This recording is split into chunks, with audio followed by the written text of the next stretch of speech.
Windwalker monks are getting a Plunder Storm ability next patch. Meanwhile, hunters have top-decked an iconic Hearthstone card as one of their new hero talents. There's a lot on the table for Season 2, including Tokyo Drifting, class reworks, new rewards, and more. And today, we're here to tell you all about it. For those of you who have been AFK, Season 2 is set to release sometime towards the end of next month with the start of the 11.1 patch, which is set in the new Undermine Zone, where you can join forces with various goblin cartels, but more importantly, get a sweet new mount to cruise around town, coupled with the ability to upgrade your vehicle, like it's a 2004 episode of Pimp My Ride.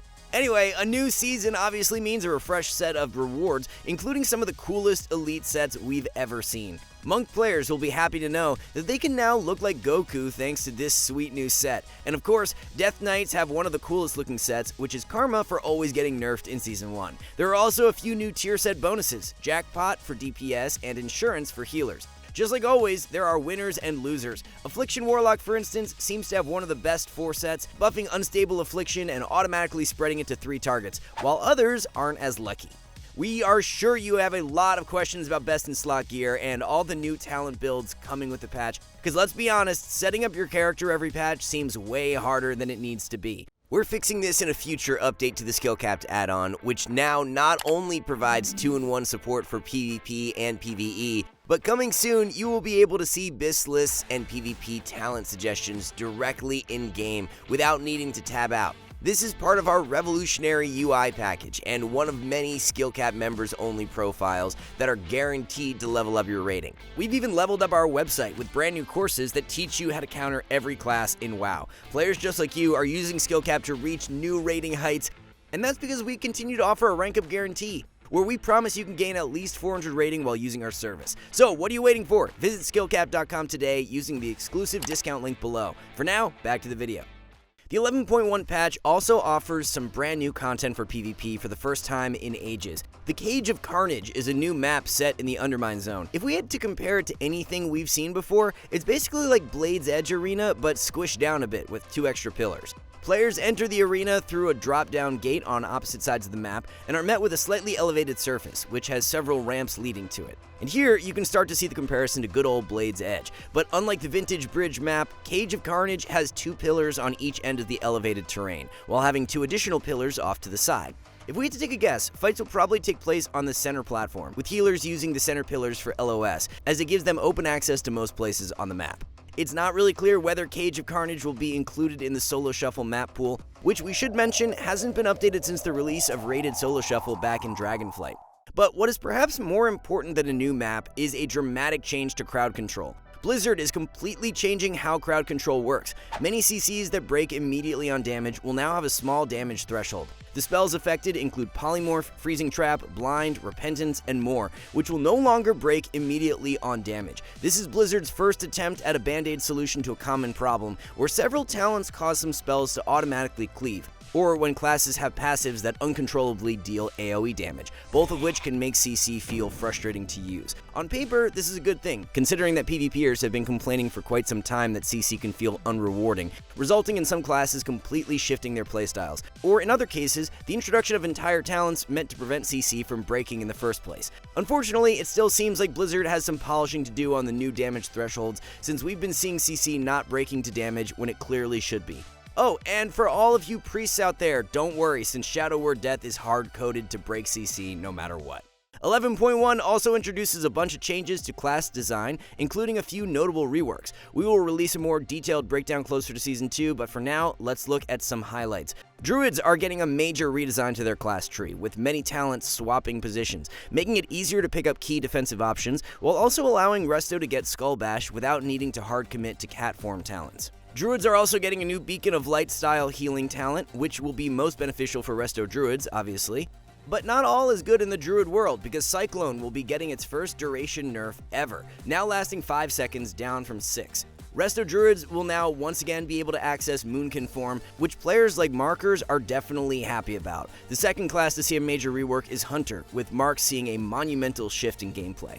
There's a massive list of new talents, but one of the key highlights is the fact that Marks no longer plays with a pet. Kinda. Blizzard was planning to remove pets entirely from marks in 11.1, but backpedaled after some backlash, and now pets will be more cosmetic than anything else. In a throwback to the past, aimed shot will once again be their source of healing reduction, while abilities like Master's Call are now a choice node and can be activated by a pseudo-pet eagle that follows the hunter around. Oh, and since they don't technically have a real pet, Marks hunters will now be able to use intimidation with their eagle, which even works out of LOS for some reason. True Shot is also getting a redesign, now granting bonus crit damage instead of increasing casting speed, which could be interpreted as a strict nerf in PvP. Aimed shot and rapid fire might now be much easier to shut down. Survival and Beastmaster are seeing less dramatic changes overall, and instead are seeing a pretty major rework to their pack leader hero spec, which, as we mentioned before, now grants them the iconic Hearthstone card Animal Companion as a passive, allowing them to summon Huffer, Misha, and Leok. And ironically, Leok is the best of the three, granting a juicy stacking damage buff. BM is also seeing the complete removal of Basilisk Collar, which is a big part of why it's been so OP for most of this expansion. Moving on, Disc Priest is seeing a very significant change with the complete removal of Rapture. Instead, more healing will be baked into core abilities, coupled with some big damage buffs. Holy Priest is also seeing a major rework, including many quality of life improvements. When we asked Zen for his thoughts, he replied that he was excited, but reminded us that we need to wait to see healing numbers. As we've mentioned previously on this channel, Holy Priest always has the potential to be good, but needs strong HPS in order to carry. So far this expansion, the two best healers have both been ones with strong damage reduction cooldowns, while Holy is entirely reliant on healing output.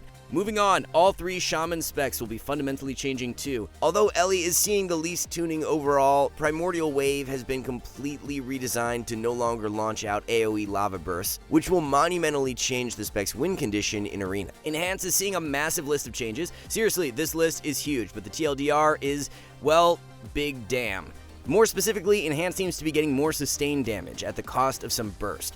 Blizzard is making some tweaks to the balance between builders and spenders, shifting damage from Maelstrom spending abilities into melee attacks. Finally, in an effort to reduce button bloat, Resto Shaman is seeing the complete removal of iconic abilities, including Primordial Wave and Mana Tide Totem, which is now a passive talent baked into Healing Tide. We don't really expect Resto Shaman's relative power level to change much, especially considering the major changes happening to everyone else. On top of a bunch of class reworks, Blizzard is also completely redesigning PvP talents for the first time in ages. To cover a few highlights, Frost DKs will be getting Death's Cold Embrace, giving them even more damage at the cost of slower movement speed, turning Pillar of Frost into something that looks like a Lich King mechanic.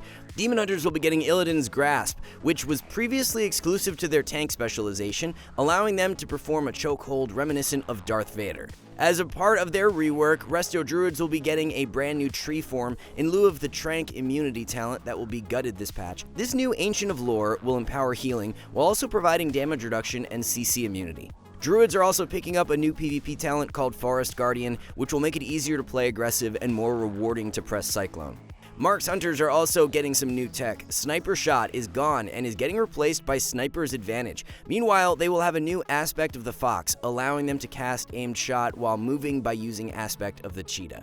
Mages are getting some crazy new defensive tech in the form of Overpowered Barrier, which adds unique bonus effects to every specialization's shield, while also making them absorb more damage. Mistweaver Monks will be able to cast while moving again, at least temporarily, with a new PvP talent called Feather Feet, which will activate every time roll is pressed. Paladins are getting stealth detection tied into their bubble with a new PvP talent called Shining Revelation. A bit weird for Arena, but possibly useful in BG Blitz. Speaking of stealth, sub-rogues will no longer have Shadowy Duel, and instead every rogue spec will be getting a new defensive PvP talent option, making Feint significantly stronger. Warlock is getting some interesting new utility with Bloodstones, which is a pretty big trade-off, as it turns Health Stone from a heal into a mini Bloodlust. Warriors are getting some pretty crazy PvP talents too, including Berserker Roar, which turns Berserker Rage into party-wide CC reduction for the next 15 seconds, which is some pretty insane tech for a comp like Ret Warrior.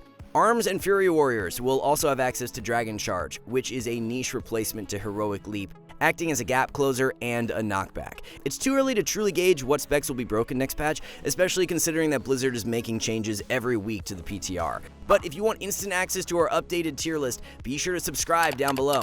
Anyway, if there's one thing we're definitely not sure about yet, it's the whole MMR situation. Without a doubt, this has been one of the most frustrating problems this expansion, with seasonal ratings being hundreds of points lower than they were at the start of Dragonflight. If Blizzard is listening, this is the #1 problem to solve for next patch. We know that players are motivated by a sense of progression and, of course, shiny new rewards. There is a new mount coming for Mythic Plus, but nothing new for Solo Shuffle or BG Blitz just yet.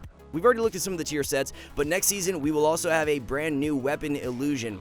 And of course, an updated Gladiator mount, which we're hoping more players have access to if Blizzard ever fixes MMR. But until they do, we're still offering our 400 rating gain guarantee for all skill cap members, which is a guarantee we promise to deliver on, especially with our revolutionary add-on, which now includes dual support for Mythic Plus. Our add-on profiles are specifically designed to make you a better player by solving every UI mistake responsible for tunnel vision and lost damage. We've even completely revamped our website with brand new courses that guide you step by step through everything you would ever need to reach your highest rating. So if you want to get started, be sure to visit the exclusive discount link below. For now, we want to thank you all for watching. See you soon.